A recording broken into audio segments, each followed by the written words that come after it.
Tapi kita nyampe syarat yang keempat. Syarat yang keempat, barang yang dijual harus ada manfaatnya, dan manfaatnya pun harus mubah. Jadi yang keempat ini mengandung dua syarat. Syarat yang pertama, barang yang dijual harus bermanfaat. Jadi kalau ada barang yang tidak bermanfaat, berarti nggak boleh. Kenapa nggak boleh? Karena nggak ada manfaatnya. Nah, Rasulullah Shallallahu Alaihi Wasallam an idha'atil mal. Syarat yang kedua, manfaatnya pun harus manfaat yang mubah. Manfaat yang mubah. Jadi nggak semua manfaat itu diperbolehkan, tapi manfaat diikat manfaat yang mubah. Disebutkan contoh, nggak boleh jual beli khamr, jual beli rokok, jual beli alat musik, tidak boleh jual alat-alat ghina, kaset-kaset ya, musik, nggak boleh. Kemudian diteruskan oleh penulis, wa dalilu dzalika, adapun dalilnya tentang poin-poin tadi adalah qauluhu alaihi salatu wassalam, ucapan Nabi alaihi salatu wassalam, innallaha, sesungguhnya Allah, idza harrama ala qaumin, apabila mengharamkan kepada suatu kaum, akla syai'in, memakan sesuatu, harrama alaihim thamanahu, Allah akan haramkan atas mereka thamanahu, harganya. Haram ya kawan, makna hadis ini haram itu adalah terbagi dua. Ada haram karena zatnya, dan ada haram karena wasilah. Yang dimaksudkan di dalam hadis ini, ketika Allah mengharamkan sesuatu, maka Allah haramkan jual belinya. Maka Allah haramkan jual belinya, menunjukkan kalau rokok itu hukumnya haram, berarti Allah haramkan jual belinya. Kalau musik itu haram, maka apa? Alat musik itu haram, maka Allah haramkan jual belinya. Mudah insyaallah, ini hadis sebagai kaidah umum. Ketika Allah haramkan sesuatu, Allah pasti haramkan jual belinya. Mafhum insyaallah? Baik. Akan masuk di sini juga tentang minyak wangi yang ada alkoholnya, ya kan? Minyak wangi yang ada alkoholnya. Bagi yang mengharamkan kan, berarti nggak boleh jual beli minyak wangi, karena Allah haramkan itu, alkoholnya Allah haramkan, berarti Allah haramkan apa? Jual belinya. Mafhum ya kawan? Alasan mereka kenapa Allah haramkan itu, karena alkohol adalah apa? Adalah najis. Kalau najis berarti otomatis haram. Kalau haram berarti haram dijual belikan. Itu kaidah umum, walaupun perinciannya masih panjang juga. Allah haramkan sesuatu untuk dimakan, bagaimana untuk untuk dipakai? Itu juga bab kita tinggalkan sengaja, dan kita akan bahas di belakang-belakang pembahasan, insyaallah ada. Tapi intinya ya kawan, barakallahu fik, terkait dengan minyak wangi yang ada alkoholnya, pendapat yang paling kuat adalah boleh selama minyak wangi itu sudah menyatu dengan alkohol yang ada. dan tidak sampai pada derajat yang memabukkannya, karena selama itu maka alkohol bukanlah najis ya, karena pendapat yang paling kuat alkohol tidaklah najis. Oke lah haram, tapi haram nggak mengharuskan najis. Haram nggak mengharuskan apa najis. Kalau najis pasti mengharuskan haram. Taib.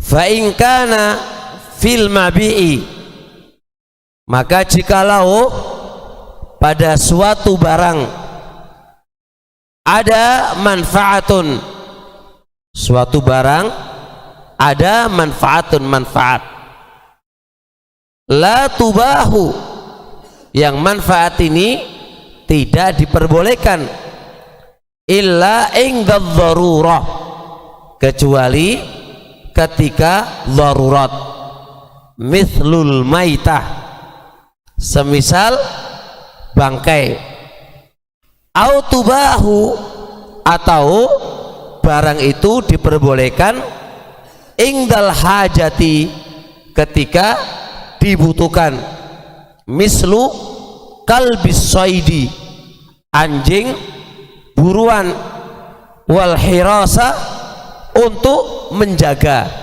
maka fala yajuzu bai'uhu aidan, maka tidak boleh dijual belikan juga.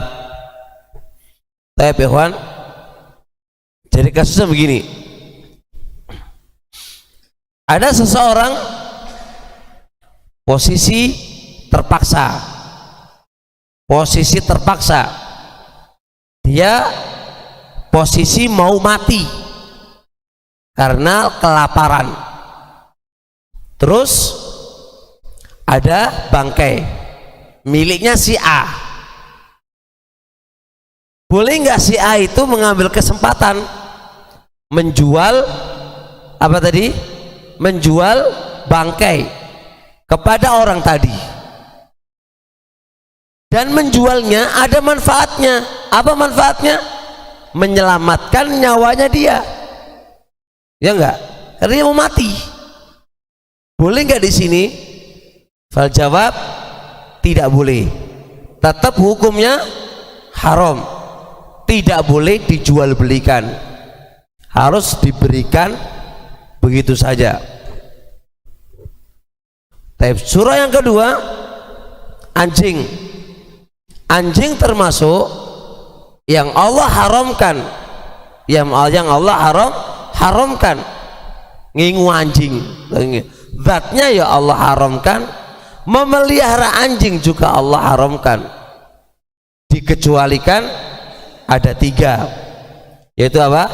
Untuk berburu, untuk menjaga hewan, ketiga menjaga tanaman. Mafhum ini? Nah, sekarang ana jual anjing buruan, ada nggak manfaatnya? Ada, jelas. Saya jual anjing untuk menjaga binatang, hewan, atau tanaman, saya jual, ada nggak manfaatnya? Ada. Terus boleh nggak dijual? Untuk anjing ada 2 pendapat di antara para ulama. Ada 2 pendapat di antara para ulama. Penulis condong tidak boleh. Penulis condong tidak boleh, walaupun ada manfaatnya. Karena apa? Karena apa? Karena anjing dilarang, diharamkan oleh Allah Subhanahu wa taala, baik untuk dimakan dan diharamkan oleh Allah untuk dipelihara. Siapa ini? 100 berapa? Lah ya pahalanya 100 pahala ya. 100 pahala. Kullu ainin mubahatin naf'i mutlaqo, ada tambahan mutlaqo, berarti Yang namanya mal itu kan semua barang yang ada manfaatnya dan diperbolehkan manfaatnya, itu mutlak, harus mutlak, tidak boleh apa? Tidak boleh di beberapa keadaan itu diperbolehkan, itu nggak masuk. Harus bolehnya itu mutlak, nggak boleh ini nggak boleh, sebagian ini nggak boleh, sebagian boleh, ini nggak masuk. Jadi kalau ada keadaan kayak anjing ini kan keadaan boleh, keadaannya nggak boleh. Satu keadaan kalau dia dipakai selain 3 tadi itu nggak boleh, dipakai untuk 3 ini berarti kan boleh. Itu namanya tidak mutlak. Semua kembali kepada definisi mal. Penulis seakan-akan condong terhadap definisi harta itu harus bolehnya manfaat dan bolehnya itu mutlak ya kawan. Dan ini lumayan, ini berarti jual beli anjing mutlak nggak boleh, jual beli bangkai mutlak nggak boleh, bahkan sutra bagi laki-laki mutlak nggak boleh, walaupun antum sakit apa? Sakit gatal yang kadang kulit seseorang itu hassasa, sensitif, dia harus pakai apa? Pakai sutra. Jadi transaksi sutra kepada orang laki-laki nggak boleh. Karena apa? Sutra bagi laki-laki haram, kecuali kecuali ketika dibutuhkan. Nggak menerima itu transaksi jual beli. Yang penting ya manfaatnya, kebolehannya harus mutlak, semua keadaan hukumnya boleh. Ini pendapat yang pertama. Pendapat yang kedua, tidak boleh kalau memang dibutuhkan, nggak boleh kalau memang nggak dibutuhkan. Maaf ya kawan, boleh kalau ada manfaatnya dan nggak boleh tidak ada manfaatnya. Ini saya condong pendapat yang kedua. Kenapa kok condong? Karena ada riwayat Nabi SAW, naha Rasulullah sallallahu alaihi wasallam bai'al kalbi. Rasulullah melarang jual beli anjing illa kalba saidin. Rasulullah sallallahu alaihi wasallam di awal melarang transaksi jual beli anjing. Kemudian setelah itu Rasulullah sallallahu alaihi wasallam mengecualikan illa soida kalbin, illa kalba soidin, kecuali anjing yang dipakai untuk berburu. Berarti jual beli anjing ketika itu diperbolehkan karena ada manfaatnya, itu berarti boleh. Berarti kasus bangkai boleh enggak? Karena itu ada manfaatnya. Memang haram hukumnya, tapi saat itu tidak haram.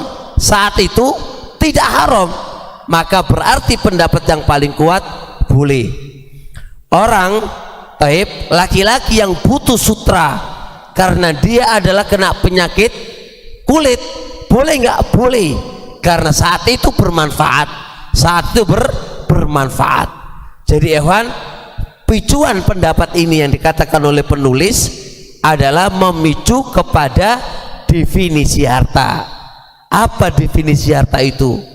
Kalau antum definisikan mubahatun naf'i, mubah manfaatnya, antum tulis mutlakon, berarti kalau sebuah barang terkadang diperbolehkan, terkadang dilarang, berarti anda hukumnya haram dan transaksi itu menjadi haram. Akan tetapi jikalau antum tidak pakai mutlakon, yang penting mubah, ada manfaat dan manfaatnya diperbolehkan, berarti boleh transaksi dengan transaksi yang ada manfaatnya dan diperbolehkan, walaupun diperbolehkannya tidak mutlak, tidak mutlak. Jelas insyaallah. Baik.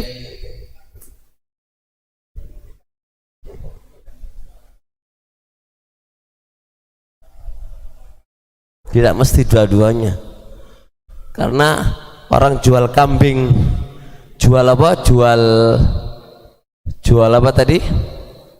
Jual kalba saidin, ya dia dapat duit. Kita nggak melihat duitnya, duit aslinya sudah boleh. Apa?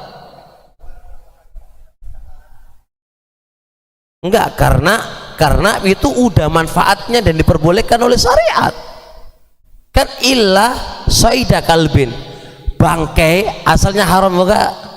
Ketika dia terpaksa kan menjadi boleh kan? Boleh apa enggak? Menjadi boleh. Iya, tidak melihat penjual sementing jualan, karena kita lihat barang yang dijual, bukan melihat pembeli kan butuh duit, pembeli kan membeli dengan duit yang halal, barangnya yang kita bahas. Maka ini syarat barangnya, barang yang dijual itu harus ono manfaate dan mubah, nggak melihat manfaat itu kembali ke orangnya, jangan ke orangnya. Barang itu loh ono manfaatnya opora, manfaat otomatis kembali kepada barang yang ini ada manfaatnya apa enggak. Baik itu manfaat jelas kembali kepada yang beli, bukan kepada yang jual. Barang ini loh ono manfaatnya opora, barang ini bermanfaat dan diperbolehkan, itu penting. Otomatis yang mengambil manfaat dan pembolehan siapa? Yang beli. Makanya Rasulullah melarang anjing dijual belikan, kecuali apa? Anjing untuk berburu. Namanya ini transaksi apa? Pembeli, penjual, jual anjing. Siapa yang membeli? Pembeli. Tapi barangnya anjing dimanfaatkan dan diperbolehkan oleh syariat. Jadi ini sisinya bukan kembali pembeli dan penjual, tapi barang itu bermanfaat dan diperbolehkan. Itu titiknya di situ. Nah, penulis di sini mengatakan fala yajuzu bai'uhu aidha, tidak boleh dijual belikan, haram hukumnya. Liqaulihi alaihi salatu wassalam, samanul kalbi, harga anjing itu khabithun, busuk. Samanul kalbi, duitnya anjing, transaksi anjing itu khabithun. Ada mutlak, semua anjing iya, tapi ada hadis yang mengikatnya, illa kalba saidin, dan ikatan hadis illa kalba saidin ini adalah dikatakan oleh Imam Al-Albani itu adalah tambahan yang sahih, tambahan yang sahih. Masalah yang ramai di antara para ulama adalah bisa nggak dikiaskan 3 anjing itu dipakai untuk jaga rumah. Yang tertera dalam hadis hanya 3. Apa itu tadi? Berburu, untuk jaga binatang, jaga tanaman, jaga oma oleh opora. Boleh apa enggak? Bewan. Untuk mengetahui boleh dan tidak boleh, walaupun ulama berbeda pendapat dalam kasus ini, kita harus melihat kaidah kias dulu, karena otomatis orang yang membolehkan pakai dalil apa? Nggak punya dalil kecuali kias, karena yang datang hanya 3: berburu, apalagi menjaga tanaman, menjaga hewan. Pertanyaannya, kira-kira ilah yang ada pada tanaman dan hewan ada nggak pada di rumah? Ada apa? Ini yang harus diteliti. Bagi yang mengatakan haram, tidak ada, karena rumah beda dengan hewan yang banyak. Bagi yang mengatakan apa? Tanaman menjaga harta, biar nggak dicuri oleh orang, biar nggak dimakan apa begitu. Maka khilafnya letaknya pada ilah. Ilah bolehnya menjaga tanaman apa, dan ilah menjaga kambing atau hewan itu apa. Di sini letaknya. Tapi hewan, anak pribadi condong tidak ada masalah. Cuma ada cumanya ini. Apa cumanya? Karena ilah yang ada pada rumah dan ilah yang ada pada binatang ataukah hewan ada. Orang jaga anjing, jaga rumah, jaga dari perampokan, sama-sama juga harta, duit banyak di rumah. Bisa jadi duit yang ada di rumah dengan yang di binatang lebih banyak yang ada di rumah daripada di binatang. Yang intinya jaga duit, bukan jaga orang lain. Intinya menjaga rumah, maksudnya menjaga apa yang ada di isinya rumah. Orang kok kanggo pameran, untuk jaga duit yang ada di rumah dari perampokan. Itu harus itu. Kalau memang tujuannya itu, bedanya apa dengan binatang? Menjaga binatang dan menjaga kebun, sama-sama itu duit. Di rumah juga ada duit, paham ya? Cuma ada cumanya ya kawan. Masalahnya adalah ketika dia jaga rumah suka ganggu orang. Ini masalahnya. Semua orang yang lewat dikejar, lewat rumahnya dikejar. Ini yang masalah. Kalau secara kaidah usul fikih, yang penting niatnya adalah menjaga uang, dan harus di rumahnya ada uang loh ya. Kalau gono duit gak oleh, harus menjaga duit ya, harus menjaga duit, menjaga barang yang di rumah, yang itu akan dicuri oleh orang, yang mana perampokan itu banyak. Maka ini harus begitu. Cuma masalahnya kalau di rumah ini yang jadi problem, ganggu orang lain. Ini masalahnya. Ini masalahnya kawan. Kalaulah karena tidak ada ini, saya condong pendapat boleh, tapi dengan syarat jaga uang yang ada di rumah. Kalau nggak jaga nggak bisa, karena yang namanya rukhsah harus terikat pada 3. Tapi ilah yang ada pada 3 ada pada rumah, maka dihukumi sama juga, tapi dengan syarat tidak boleh ganggu orang. Ganggu nggak kucing anjingnya ya? Orang lewat nggak mencuri, go kejar sampai panas dingin lah, ini kan repot. Terus kemudian lagi dijilatin lagi, wah ini kan repot. Nah ini karena inilah masalahnya. Ini masalahnya ya kawan.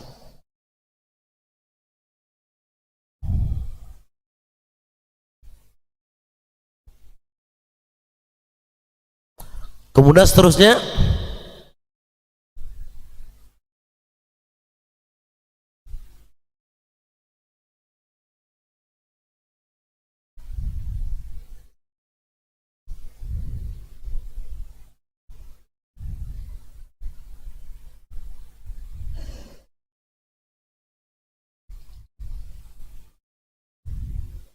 syarat yang kelima, ayyakunal mabi'u adalah barang yang dijual belikan maqduron ala taslimihi, mampu untuk diterima.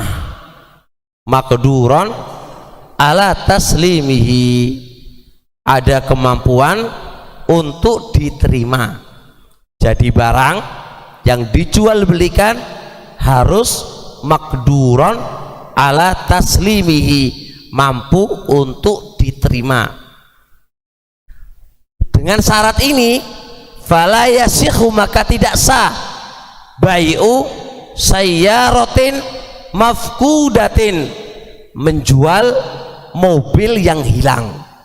Mobil hilang dijual, karena kalau hilang Anda kemungkinan tidak bisa menerima dan kemungkinan bisa menerima. Kalau nggak bisa menerima berarti apa? Rugi. Karena rugi gimana? Maka ada apa?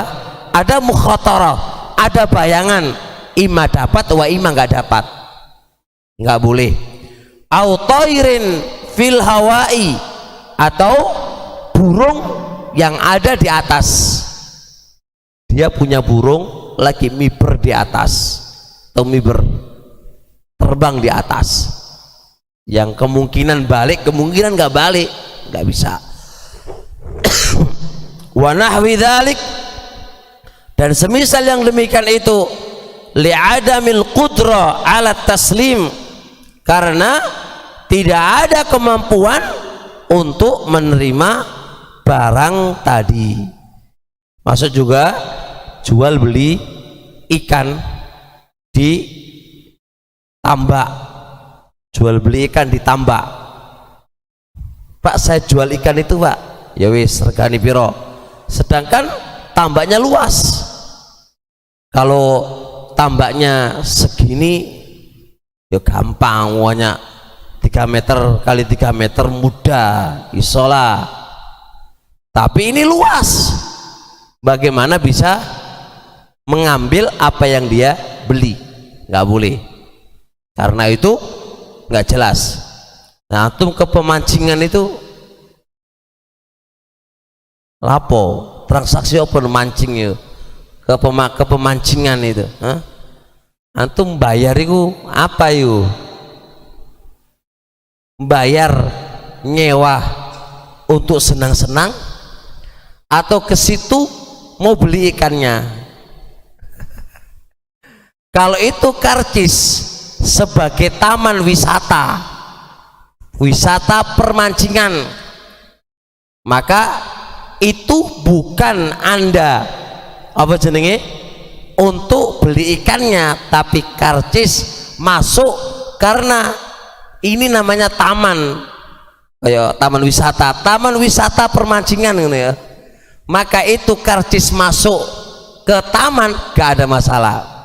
Tapi kalau apa namanya itu sebagai beli ikan dengan harga masuk, beli ikan dapat seberapapun itu dapat, maka ini nggak boleh. Karena ini apa?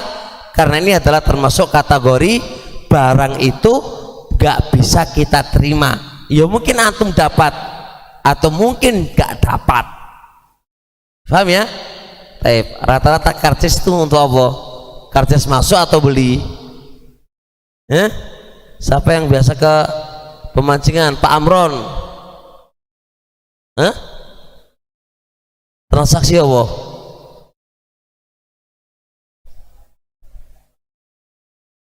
Macam-macam memang sekarang, tidak mesti itu. Ada karcis masuk toh, ada karcis plus tuku, terserah kamu dapat berapa. Ya emang pinter yang punya tambak, semua sebelum pemancing datang dikasih kewenyang semuanya, ya nggak mau makan. Pinter repol, antum dibujukin nih gelem. Tehebehan ya.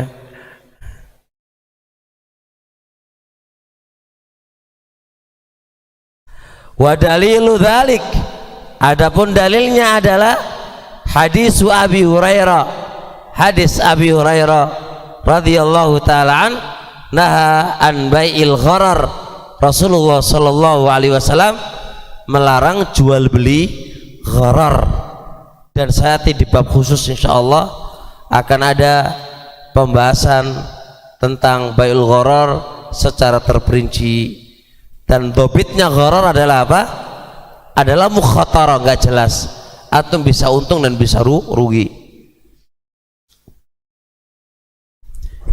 Yang keenam, syarat jual beli yang keenam, ayyakunal mabi'u adalah barang itu ma'luman harus diketahui indal ba'i di sisi penjual wal mustari dan di sisi pembeli. Ingat, diketahuinya waqtal akad, ketika akad, dan insya Allah ada perincian dikit, boleh sebelum akad, tapi masanya tidak akan ada berubah barang itu. Wah, ini masuk, kita baca dulu insya Allah, nanti anak kasih contoh. Fala yasihu, maka tidak sah bai'u syai'in majhulin, menjual sesuatu yang tidak diketahui. Barang nggak diketahui iso ditransaksikan, dijual belikan. Contoh, yang punya duit, kamu tahu nggak disakuki itu apa? Mendol gede gitu kan, ya bisa jadi neker, bisa jadi apa, emas, bisa jadi mainan. Ya wis, saya beli apa yang di dalam saku kamu dengan 100 juta. Enak tenan kamu itu, bodoh kali kamu. Fada nggak diketahui barang lu opo gitu kan, barang lu apa gitu kan. Misal contoh, jual beli para petani, jual beli apa itu, kacang, jual beli singkong. Pembeli dan penjual nggak ngerti kacang itu opiro, cilik opo gede, bagus apa tidak bagus, nggak diketahui. Tapi masya Allah, masyarakat sudah biasa jualan yang demikian ini.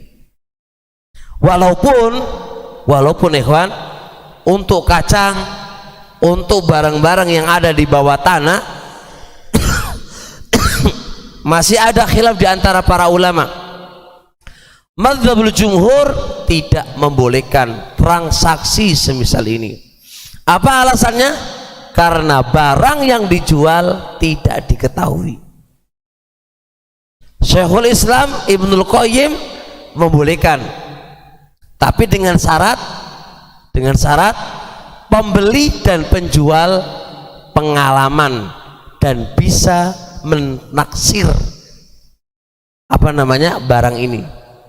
Syaratnya harus dua, pembeli dan penjual harus ngerti tentang ilmu taksiran. Tapi yang paling kuat ya kawan, tetap madzhabul jumhur. Madzhabul jumhur itu yang paling kuat. Karena apa? Taksiran itu ilmu apa itu? Ilmu prasangka. Sering nggak beneri. Bahkan manusia sekarang ini berani nebas apa? Nebas ikan ditambak. Tak tukune ikan segini ini berapa? 20 juta. Beraninya begitu. Ini kan mukhatarah, iso untung iso rugi, dan ini nggak benar menurut Islam. Enaknya biye, ya udah ambil dulu baru dijual, kelihatan semua per kilonya berapa dan jadi berapa, selesai. Apa alasan Syekhul Islam membolehkan ikhwan? Mereka punya alasan katanya ghararun yasir, gharar itu sedikit, wa yukhtafar, dan dimaafkan karena ghararnya itu sedikit, dimaafkan karena ghararnya sedikit. Tapi sedikit kayak gimana? Berat itu. Kayak buvia, kayak warung Imbo Dewi, tahu Imbo Dewi? Tahu Imbo Dewi enggak? Antum masuk warung semua 15.000, semua 20.000, antum makan sepuasnya 20.000. Apakah tidak ada gharar? Ada gharar. Ulama berbeda pendapat dalam kasus ini. Ada mengatakan nggak boleh. Karena apa? Karena barang yang dijual itu nggak jelas. Rokok gak jelas. Ya orang ngambil nasi banyak, lauk banyak, ada yang ngambil dikit, lauknya dikit, semua 20.000 atau semua 50.000. Harusnya kan dijelas, ngambil satu piring ikannya berapa Pak, ini Bu ikannya ini berapa, jelas kan, enak. Nah ini kan yang dijual kan gak jelas, semua ngambil terserah, ngambil sepuasnya, per satu orang 50.000. Apa Mbak? Dua pendapat di antara para ulama. Kayak ke hotel bintang 5 orang bintang ceker ngambil semuanya, ambil itu kan, itu hitungannya berapa itu ya, kayak sekol lembut Pak, ya kan, satu piring 15.000, ambil dikit ambil banyak 15.000 semuanya. Dua pendapat di antara para ulama.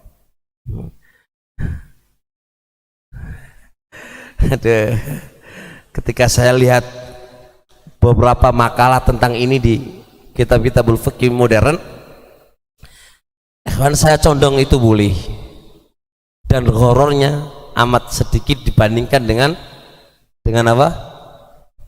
Dengan sawah segitu luasnya. Kok bisa?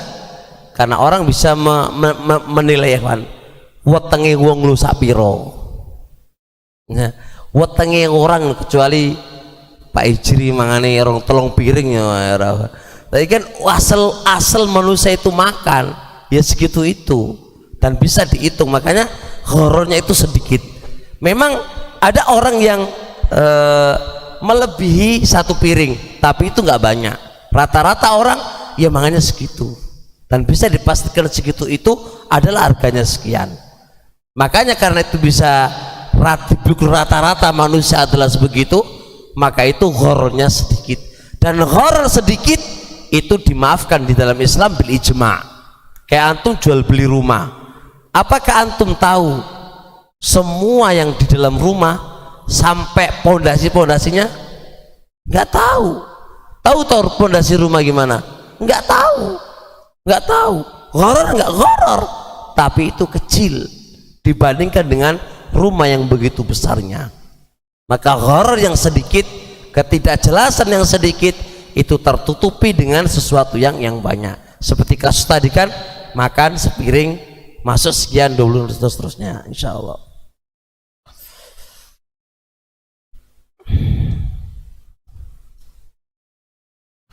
Wa dalilu dzalik, adapun dalil yang demikian itu adalah hadis Abi Hurairah, hadis Abi Hurairah as-sabiq fin nahi an bai'il gharar. Kenapa dilarang? Karena termasuk horor nggak jelas. Wal ilmu, dan mengetahui, bil mabi'i, terhadap suatu barang itu yatahaqqaqu, akan terwujud bi ahadi amroini, dengan salah satu dari dua perkara. Yang pertama bi ru'yatil mabi'i waqtal aqdi, melihat barang yang dijual ketika akad. Mana barangnya? Dilihat. Au qablahu, atau sebelum akad, bizamanin yasirin, sebelum akad dilihat tapi masanya sebentar. La yataghayyaru fihil mabi'u, yang mana barang itu secara kebiasaan tidak berubah. Tapi kalau sebelum akad antum melihat, antara waktu melihat dengan akad itu ada perubahan, nggak boleh, harus melihat lagi akad kedua kalinya. Ketika akad harus melihat kedua kalinya, nggak boleh mencukupkan dengan penglihatan yang pertama, karena ada perubahan. Jelas ya, harus dilihat bagaimana. Wathani, yang kedua, biwasfihi, Anda nggak lihat tapi disifatkan, wasfan mundobiton, pensifatan yang mundobit, yang mundobit apa? Paten, yang jelas, gamblang. Yakumu maqama ru'yatihi, pensifatan itu menempati posisi seperti melihat. Kan ada orang yang bisa mensifatkan barangnya dia barang saya itu begini. Dengan pensifatan dia itu seperti Anda itu melihat barangnya. Anda nggak melihat barangnya, tapi dengan sifatnya dia, pensifatan dia itu mencukupi dan bisa dihukumi seperti dia itu melihatnya. Itu nggak apa-apa. Nah, Mehwan, itu cara mengetahui. Masuk di situ apa? Jual beli, mengetahui barang dengan cara contoh. Dengan cara contoh. Yang sekarang di online semua pakai contoh. Bagaimana? Tidak ada masalah, karena contoh itu lebih apa? Lebih besar daripada sifat. Ini contoh. Kalau contoh lebih dominan membobitnya daripada sifat, maka bisa ditambahi dengan 3: melihat barang, pensifatan, ketika dengan contoh. Nah, jual beli online semuanya pakai apa? Pakai contoh. Ya, pakai contoh. Jual beli di mana? Di toko-toko, itu biasa pakai contoh juga. Barang di gudang, ini sekedar contoh. Ini sekedar contoh. Maka itu tidak ada masalah. Yang penting pembeli dan penjual itu faham tentang, ngerti dan mengetahui barang yang akan dia jual. Jelas insyaallah. Apabila rumahnya berada di pegunungan yang tidak ada rumah selain rumah kita, dan tidak ada yang ke rumah kita, tetapi kita tidak punya harta di rumah, apakah boleh memelihara anjing? Bukankah menjaga nyawa lebih penting daripada menjaga harta, Ustadz? Berarti tidak punya harta tapi anjing untuk menjaganya boleh, Ustadz? Kalaulah memang nyawa kamu harus dijaga oleh anjing, nggak apa-apa. Tapi siapa yang mau dengan nyawamu? Orang pencuri itu nggak mau nyawamu, maunya duitmu. Perampok itu nggak mau nyawamu, yang mau nyawamu adalah orang dengki dengan kamu. Nggak ada perampok mau cari nyawamu, nggak ada. Hah? Ada yang mau nyawa kamu? Nggak ada ya.